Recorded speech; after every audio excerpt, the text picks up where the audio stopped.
पिछली कक्षा में हमने अलैंगिक जनन के संबंध में अध्ययन किया और इस कक्षा में हम लैंगिक जनन के संबंध में अध्ययन करेंगे। लैंगिक जनन, जैसा कि नाम से ही स्पष्ट है, इसमें दो भिन्न लिंगों के जीव जनन प्रक्रिया में भाग लेते हैं या एक ही जीव में दोनों लिंग के जनन अंग उपस्थित होते हैं। यहाँ पर जो मुख्य बात है कि लैंगिक जनन की प्रक्रिया में नर युग्मक और मादा युग्मक, ये दो महत्वपूर्ण विषय है कि यहाँ पर दो प्रकार के युग्मक भाग लेते हैं, नर युग्मक और मादा युग्मक। ये एक ही जीव से उत्पन्न हो सकते हैं या एक ही जाति के दो विपरीत लिंगों के जीव से। जहाँ पर एक जैसे कि हम अर्थवर्म, इनमें देखते हैं कि एक ही जीव, या कुछ फ्लावर्स में जैसे कि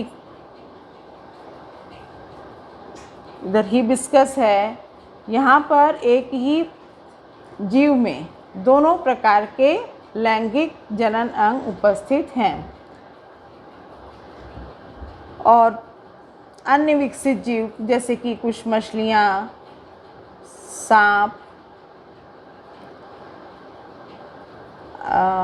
और पक्षी, मनुष्य, यहाँ पर नर और मादा युग्मक एक ही जाति के दो विभिन्न जीवों में उत्पन्न होते हैं। तो यहाँ पर मुख्य बात है लैंगिक जनन का नर और मादा युग्मक का उत्पन्न होना, और नर और मादा युग्मक के फ्यूज़न के पश्चात जाइगोट का निर्मित होना।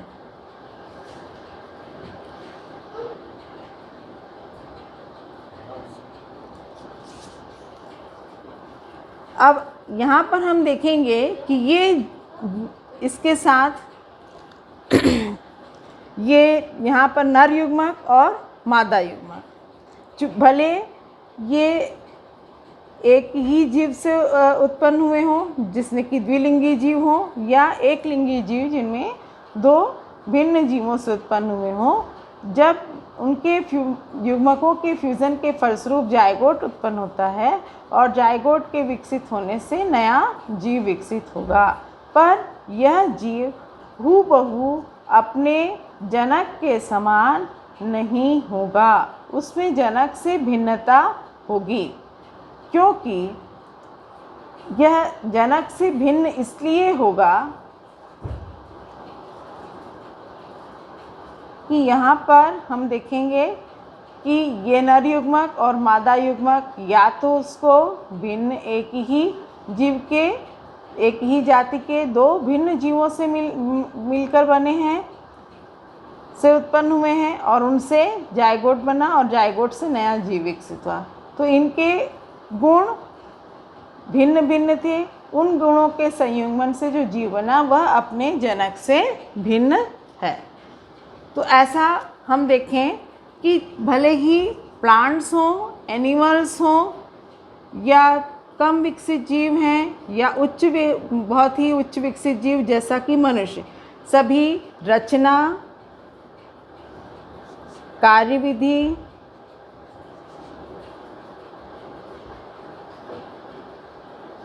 जैव कार्यविधि,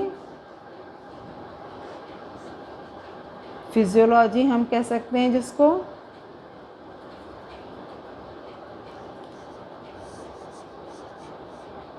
इन सब में भिन्न है। शैवाल मनुष्य से बहुत भिन्न है, फर्न यह भी भिन्न है। पर हम देखेंगे इन सब के जो मूल विकसित होने के पश्चात जब लैंगिक जनन की प्रक्रिया आती है, तब इन सब की जो जैविक प्रक्रिया है वह एक ही प्रकार से होती है। सभी में नर युग्मक एवं मादा युग्मक, ये दो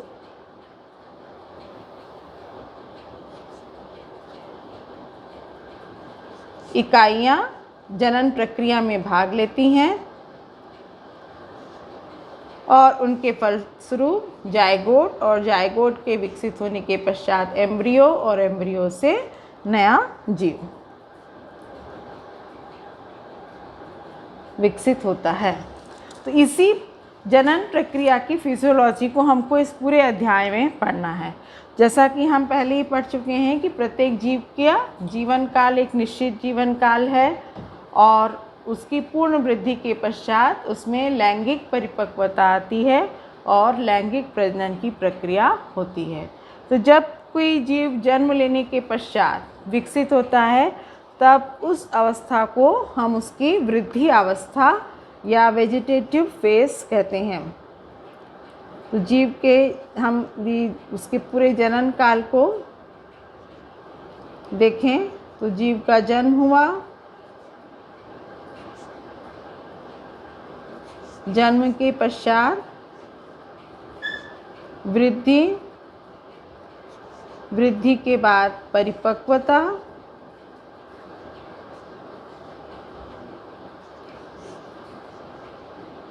और परिपक्वता आने पर लैंगिक अंगों का पूर्ण विकास,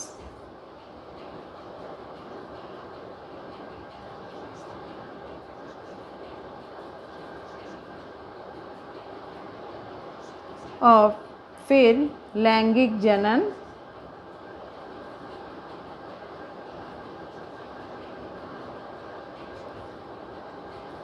नए जीव की उत्पत्ति,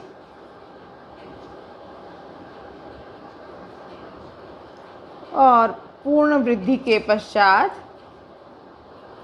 जीव की मृत्यु और नए जीव का फिर से उसी चक्र को दोहराना।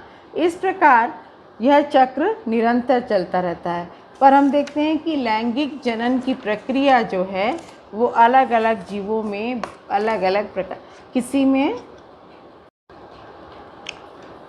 यहाँ अगर हम पौधों की बात करें तो विभिन्न प्रकार के पौधों में उनका पुष्पन काल, जब उनमें पुष्पाक विकसित होते हैं, वह अलग अलग होता है। जैसा कि हम देखते हैं धान, गेहूँ, यहाँ पर 2 या 3 महीने में, 2 से लेकर के 3 महीने में फ्लावर आते हैं, में पुष्प आते हैं। इसी प्रकार यदि हम सेवंती की बात करें तो ये सीज़न, मौसम, कुछ पौधों में केवल मात्र एक बार पुष्पन की प्रक्रिया पूरे जीवन काल में होती है, जैसे कि बांस, इसका उदाहरण है बांस। और यहाँ पर पुष्प आने के पश्चात यह इस पौधे की मृत्यु हो जाती, जीवन समाप्त हो जाता है। और नीलकरंजी, ये एक ऐसा वृक्ष है, नीलकरंजी ऐसा वृक्ष है जिसमें कि 12 वर्ष में, प्रत्येक 12 वर्ष में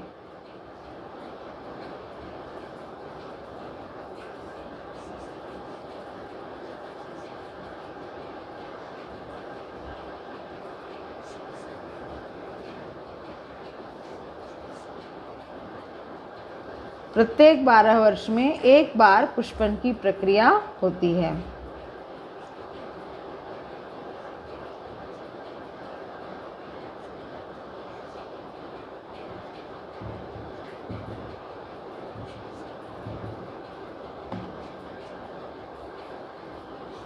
अभी 2006 में इसमें फ्लावर आए थे और उसके बाद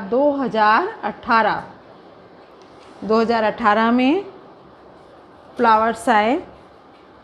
और सितंबर अक्टूबर में जहाँ ये पौधे हैं कि जैसे कि केरल, कर्नाटक, तमिलनाडु, पूरा एरिया जो है वह इन नीले पुष्पों की रौनक से आच्छादित हो जाता है। तो इस प्रकार हम देखते हैं कि प्रत्येक पौधे का रिप्रोडक्शन जो काल है उसमें बहुत अधिक भिन्नता हमको देखने को मिलती है। इसी प्रकार हम एनिमल्स की बात करें तो बर्ड्स, पक्षी, इनमें भी बहुत भिन्नता है।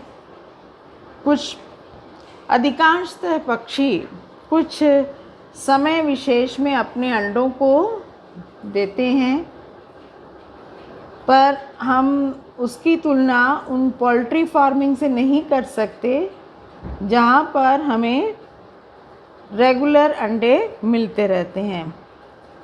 ये रिप्रोडक्शन से रिलेटेड नहीं है और सामान्यतः पक्षी जो हैं वो ऋतुओं के अनुसार अंडे देते हैं और उनमें प्रजनन की प्रक्रिया होती है। इसी प्रकार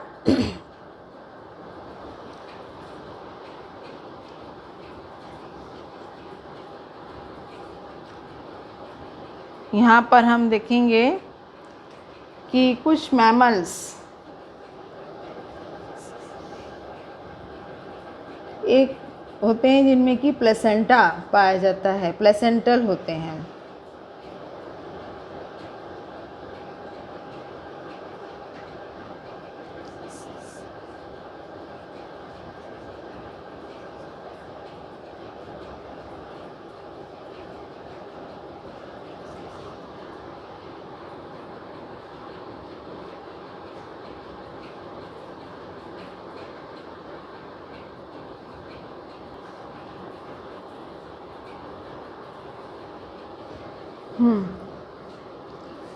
प्लेसेंटल मैमल्स को हम दो वर्गों में विभक्त कर सकते हैं।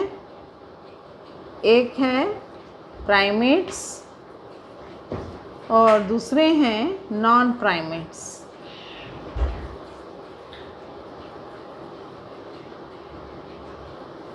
प्राइमेट्स के अंतर्गत बंदर, मनुष्य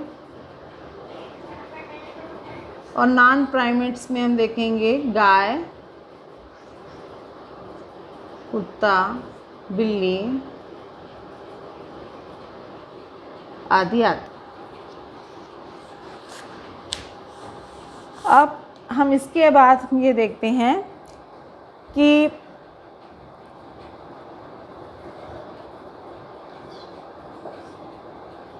सभी प्लांट्स और प्लांट एंड एनिमल्स में जनन काल में कुछ हार्मोन्स, कुछ रासायनिक स्राव होते हैं जो इन कार्यों के लिए उत्तरदायी हैं। यहाँ पर हम देखेंगे कि इस सेक्सुअल रिप्रोडक्शन में कुछ क्रमबद्ध घटनाएं होती हैं। इन घटनाओं को हम देखें तो इसको हम 3 वर्गों में बांट सकते हैं। Events of sexual reproduction.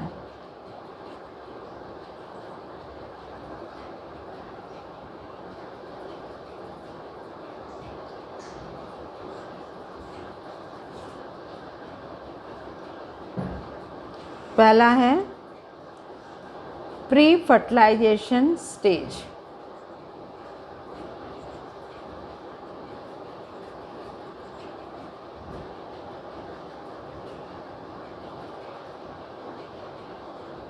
यानी निषेचन के पूर्व की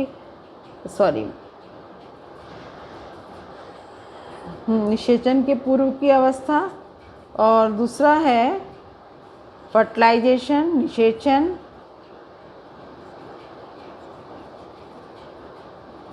और तीसरा है पोस्ट फर्टिलाइजेशन।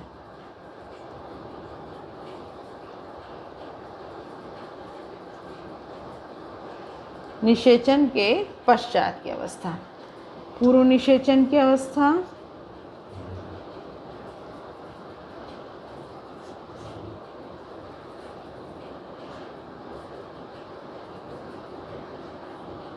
निषेचन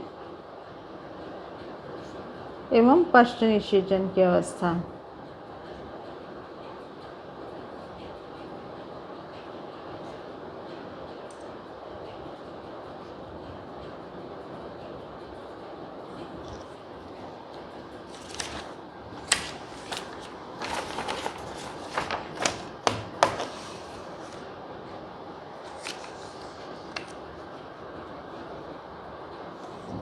पूर्व निषेचन की अवस्था में मुख्य प्रक्रिया है युग्मकों का निर्माण। सभी जीव जिनमें कि लैंगिक जनन पाया जाता है पूर्व निषेचन की अवस्था में पहला कार्य होता है युग्मकों का निर्माण।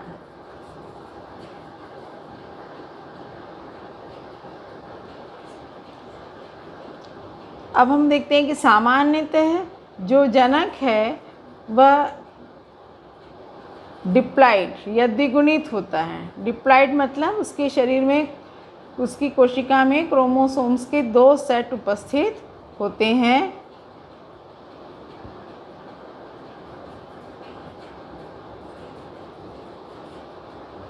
क्रोमोसोम्स के 2 सेट उपस्थित होते हैं और इसको हम इस प्रकार 2x से दर्शा सकते हैं।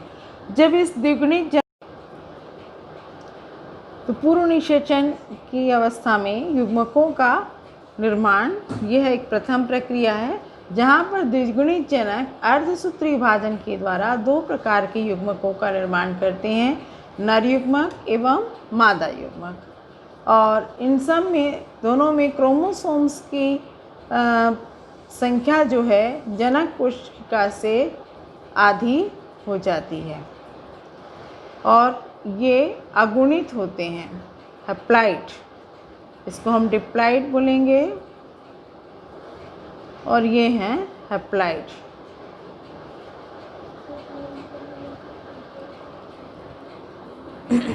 कुछ शैवालों में जो युग्मक बनते हैं जिन्हें हम अलग अलग भिन्नित नहीं कर सकते, ऐसे युग्मकों को हम आइसोगेमीट्स भी कहते हैं और आइसोगेमीट्स बनते हैं शैवाल में, जहाँ पर दोनों प्रकार के युग्मक कैसे होते हैं, समान। नर युग्मक को या तो हम शुक्राणु या एंथ्रोजॉइड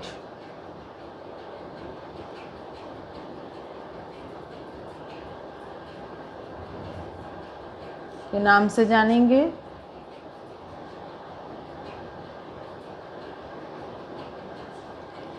और मादा युग्मक को अंडाणु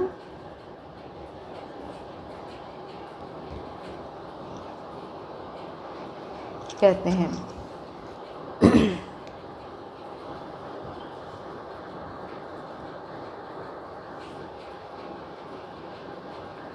यहाँ पर ऐसे जीव जिनमें कि दोनों ही प्रकार के जनन अंग उपस्थित हों, उन्हें हम बोलते हैं द्विलिंगी। द्विलिंगी जीव जिनमें कि नर और मादा दोनों ही जनन अंग उपस्थित हैं, जनन इकाइयाँ उपस्थित हैं,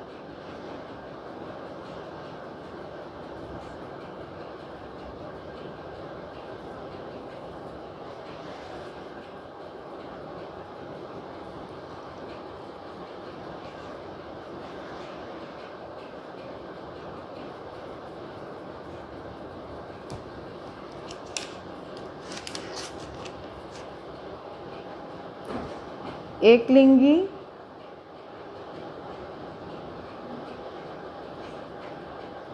ऐसे जीव या नर होंगे, नर या मादा।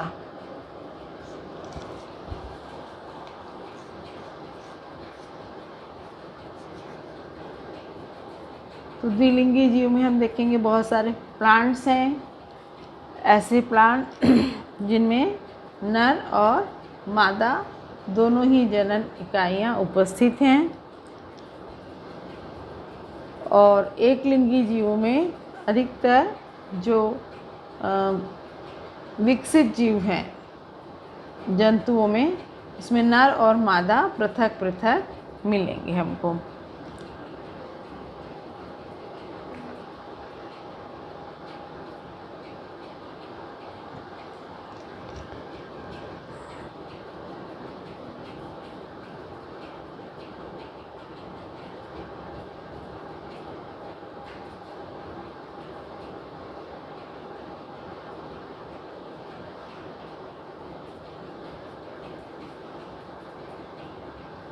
इनके लिए हम कई शब्दों का प्रयोग कर सकते हैं। द्विलिंगी हर्मोफ्रोडाइट, जैसे कि कॉकरोच है, केचुआ है, एक लिंगी में मनुष्य हैं। जितने भी स्तनधारी जीव हैं वो एक लिंगी जीव हैं। पक्षियों में भी लैंगिक भिन्नता हो देखने को मिलती हमें। अब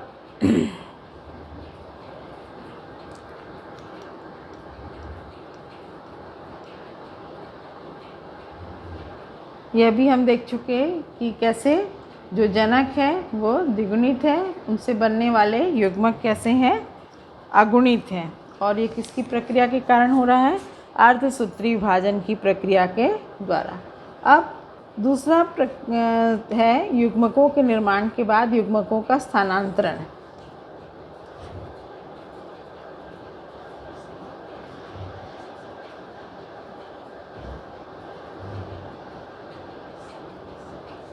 पौधे ऐसे पुष्प जिनमें दोनों ही जनन अंग उपस्थित होते हैं, जहाँ पर वर्तिकाग्र पराग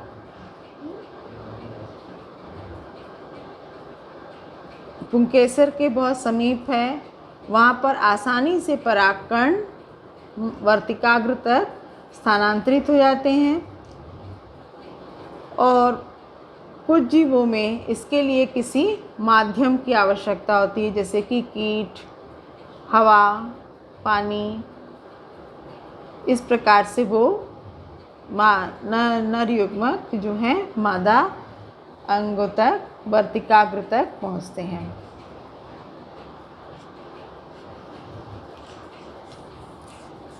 एक लिंगी जीव में हमेशा परागण के लिए किसी माध्यम की आवश्यकता होती है, और ऐसे पुष्प सामान्यतः बहुत सुंदर, आकर्षक होते हैं ताकि कीटों को अपनी ओर आकर्षित कर सकें और परागण की प्रक्रिया पूर्ण हो। या उनके इस परागकण बहुत हल्के और उनमें कुछ ऐसी रचनाएं होती हैं जिससे कि हवा में ये आसानी से उड़ करके मादा पुष्प के वर्तिकाग्र तक पहुंच सकें, जैसे कि मक्का, जिसमें कि वायु परागण देखने को मिलता है। जल में रहने वाले पौधे जैसे कि वेलिस्नेरिया है, कमल है, इनमें जल परागण की प्रक्रिया होती है।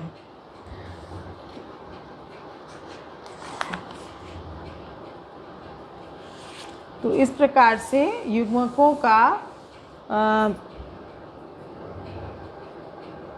वर्तिकाग्र तक पहुंचना, परागकण का वर्तिकाग्र तक पहुंचना, यह प्रक्रिया कहलाती है परागण, पॉलिनेशन। और इसके लिए विभिन्न प्रकार के माध्यमों की हमको आवश्यकता होती है।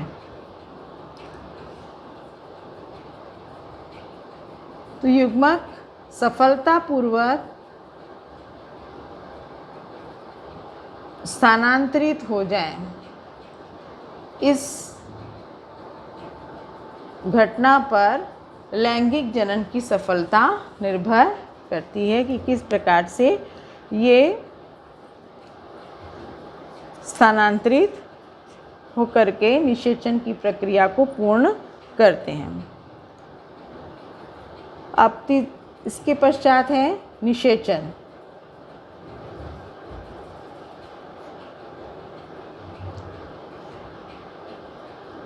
निषेचन जिसमें कि नर और मादा युग्मक, नर युग्मक, मादा युग्मक,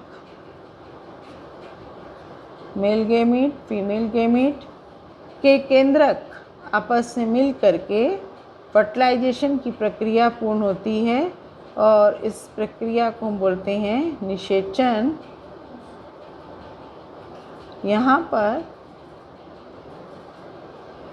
केंद्रकों का संलयन होता है,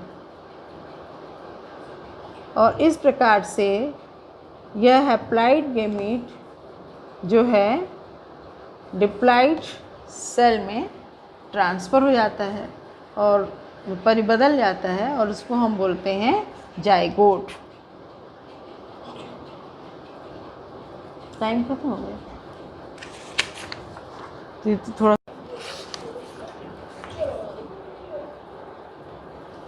निषेचन नर एवं मादा युग्मक के केंद्रकों के संलयन से जाइगोट का निर्माण होता है और यह जाइगोट की अवस्था बहुत महत्वपूर्ण अवस्था है जीवों के जीवन में।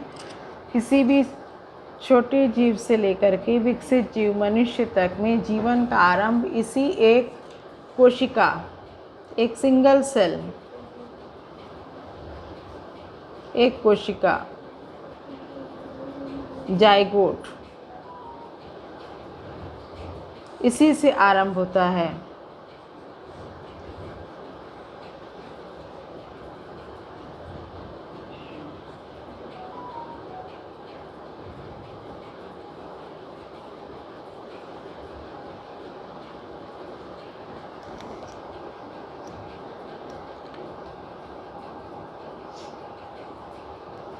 परंतु कुछ जीवों में जैसे कि कुछ रोटीफर्स हैं,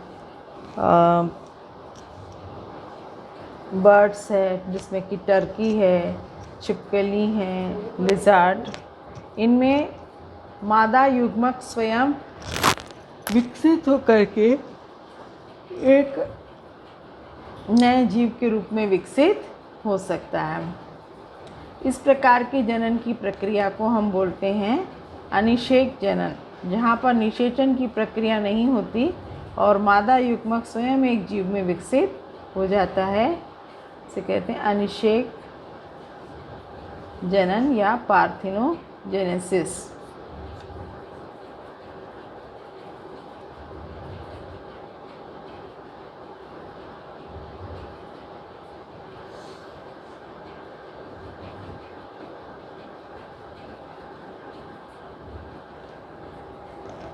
इसके अतिरिक्त अब यहाँ पर हम देखें कि निषेचन की प्रक्रिया के द्वारा जाइगोट के बनने की कौन कौन सी विधियाँ हैं। तो जैसे कि मछली हैं, मेढक हैं, यहाँ पर ये बहुत सारे युग्मकों को पानी में छोड़ देते हैं। जल इनके लिए निषेचन का माध्यम है और यहाँ पर निषेचन की प्रक्रिया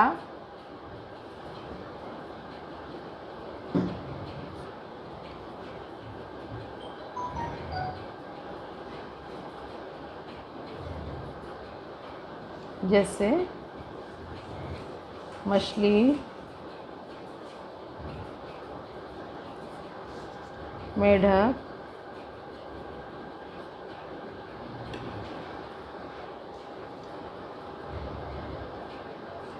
और जल में निषेचन की प्रक्रिया होती है। तो चूँकि ये यहाँ पर निषेचन की प्रक्रिया शरीर से बाहर होती है, इसलिए इसे हम एक्सटर्नल फर्टिलाइजेशन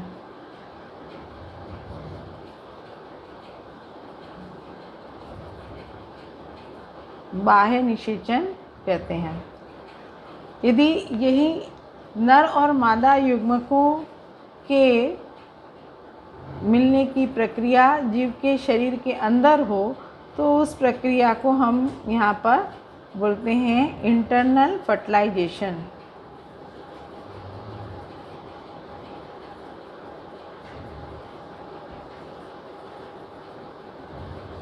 तो निषेचन की प्रक्रिया दो प्रकार से पूर्ण होती है, external fertilisation and internal fertilisation.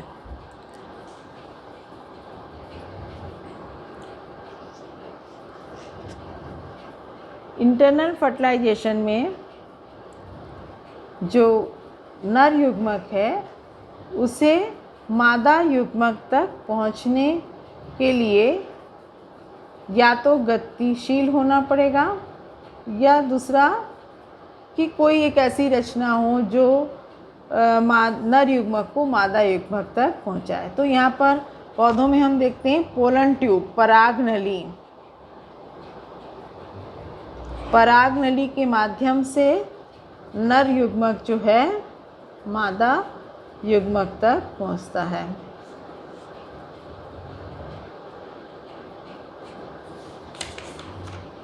मादा युग्मक से संलयित होगा,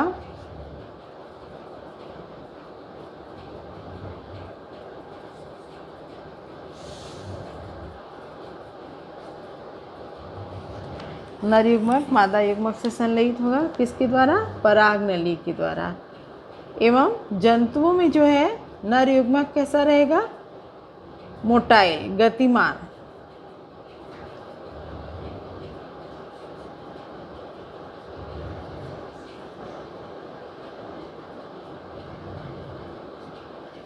गतिमान नर युग्मक मादा युग्मक तक पहुंचेगा।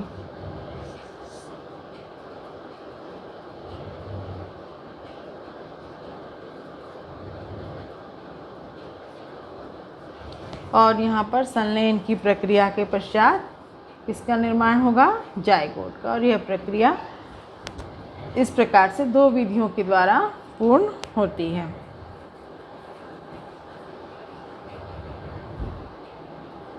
और जायगोट जो है वह किसी भी जीव के जीवन की सबसे प्रारंभिक और महत्वपूर्ण अवस्था है, जहाँ पर जीवन की शुरुआत एक कोशिका से प्रारंभ होती है। इसके पश्चात जायगोट के बनने के पश्चात भ्रूण का निर्माण और भ्रूण का विकास से हम बोलते हैं एम्ब्रियोजेनेसिस, भ्रूण का विकास। जब जायगोट एक सिंगल सेल है, इससे एक बहुकोषीय जीव का विकास कैसे होगा?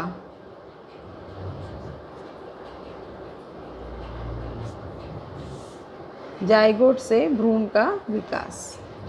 तो इसके लिए यहाँ पर हम देखते हैं कौन सा सेल डिवीजन होगा। इम्पॉर्टेंट है समसूत्री विभाजन।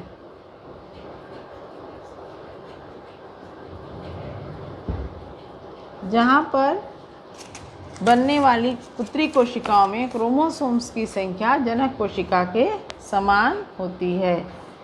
तो इस यहाँ पर हमने देखा पहले युग्मकों के निर्माण में कौन सा विभाजन हुआ? अर्धसूत्री विभाजन। अब अर्धसूत्री विभाजन के पश्चात जब जायगोट बन गया तो फिर से वो द्विगुणित हो गया, और अब उसमें भ्रूण के निर्माण के लिए कौन सा विभाजन हो रहा है? समसूत्री विभाजन। इस प्रकार से जीवन की इस अवस्था में 2 प्रकार के विभाजन हम देखते हैं, अर्धसूत्री और समसूत्री। और समसूत्री विभाजन के पश्चात बहुत सारी कोशिकाएं बनेंगी, अनेक कोशिकाएं, असंख्य कोशिकाओं का निर्माण होगा। अनेक कोशिकाएं निर्मित होंगी।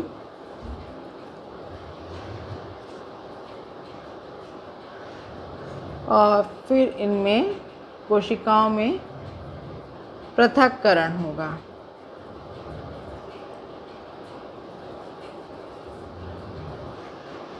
डिफरेंशिएशन, कार्य विभाजन के द्वारा अलग पृथक भिन्न भिन्न कार्य करने वाली कोशिकाएं और एक साथ इकट्ठी होकर के कुछ एक जैसी कार्य करने वाली रचनाओं का निर्माण करेंगे। और इस प्रकार से कोशिका, फिर ऊतक और फिर अंग और अंग तंत्र का निर्माण होगा। यहाँ फिर ऊतक, फिर अंग और अंग तंत्र। इस प्रकार से एक भ्रूण का विकास समसूत्री विभाजन के द्वारा होगा। इसके अतिरिक्त हम यहाँ पर फिर जीवों को 2 वर्गों में बांट सकते हैं। अंडे देने वाले जीव, जिनको हम ओविपेरस और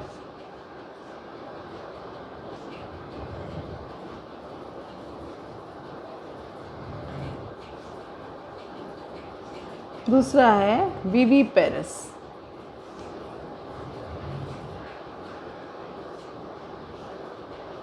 जो बच्चों को जन्म देते हैं।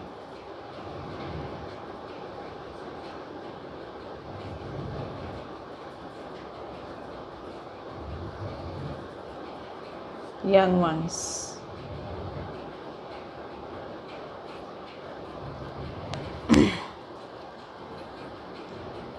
अंडे देने वाले जीव सामान्यतः फर्टिलाइज्ड एग, निषेचित अंडों को,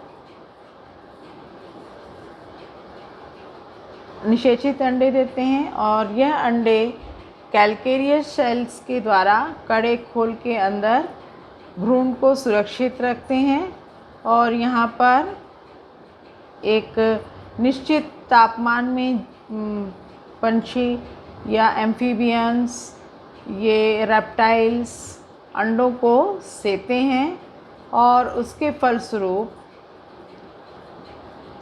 कोशिका विभाजन की प्रक्रिया होती है और विभिन्न ऊतक, अंग और अंग तंत्र बनने के पश्चात एक छोटे से जीव का जब विकास हो जाता है तब वह उस अंडे के कड़े खोल के आवरण को फोड़ करके बाहर निकल आते हैं।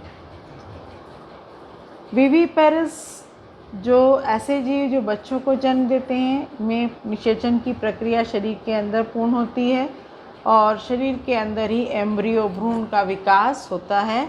और हम सुरक्षा की दृष्टि से देखें तो विविपेरस जीवों का विकास बहुत सुगमता से हो जाता है क्योंकि उन्हें एक सुरक्षित वातावरण मिलता है और विभिन्न प्रकार के शत्रुओं से उनकी रक्षा होती रहती है। पौधों में हम देखें तो जहाँ पर पौधों में भी इंटरनल फर्टिलाइजेशन ही होता है पोलन ट्यूब के माध्यम से। पोलन ट्यूब के माध्यम से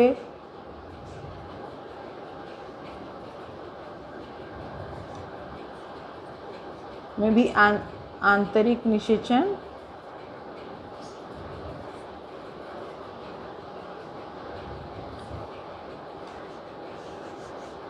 होता है और उसमें पोलन ट्यूब के माध्यम से मेल गैमीट अंडाणु तक पहुंचते हैं और निषेचन की प्रक्रिया के पश्चात जायगोट का निर्माण होता है और यहाँ पर फिर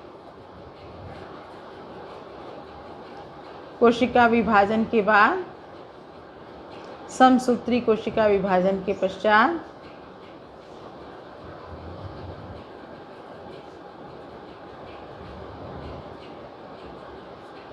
भ्रूण का विकास होगा और यह भ्रूण एक कड़े बीज आवरण के अंदर बंद रहते हैं।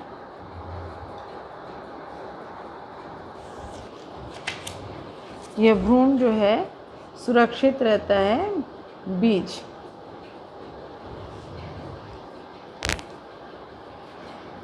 और यह भ्रूण बीज में सुप्तावस्था में ही रहता है जब तक कि इसको कोई अनुकूल परिस्थिति नहीं मिलती। अनुकूल परिस्थिति नमी, उचित तापमान, जल आदि के मिलने पर यह बीज अंकुरित होकर के पुनः नए पौधे को जन्म देता है और जो ओवरी है पौधे में यहाँ पर वह फल में निर्मित हो जाती है और अधिकांशतः फूल के अन्य सहायक अंग जो हैं वह गिर जाते हैं जैसे कि दलपुंज और बाह्यदलपुंज। परंतु कुछ फलों में बाह्यदलपुंज चिरस्थायी होते हैं। जैसे हमने देखा है कि बैगन के ऊपर एक टोपी रहती है हरे रंग की, टमाटर में देखें, मिर्च में देखें, जितने सोलेनेसी परिवार कुल के सदस्य हैं इन सब में बाह्यदलपुंज स्थायी रूप से फल के ऊपर लगे रहते हैं।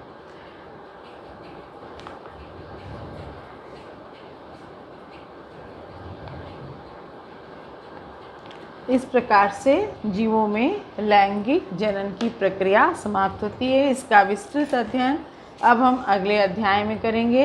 यह केवल एक इंट्रोडक्शन था और इसके पश्चात अब विस्तृत किस प्रकार से फूलों में लैंगिक जनन की प्रक्रिया पुरुष में लैंगिक जनन की प्रक्रिया होती है, यह दूसरे अध्याय में इसका अध्ययन अब हम करेंगे। धन्यवाद।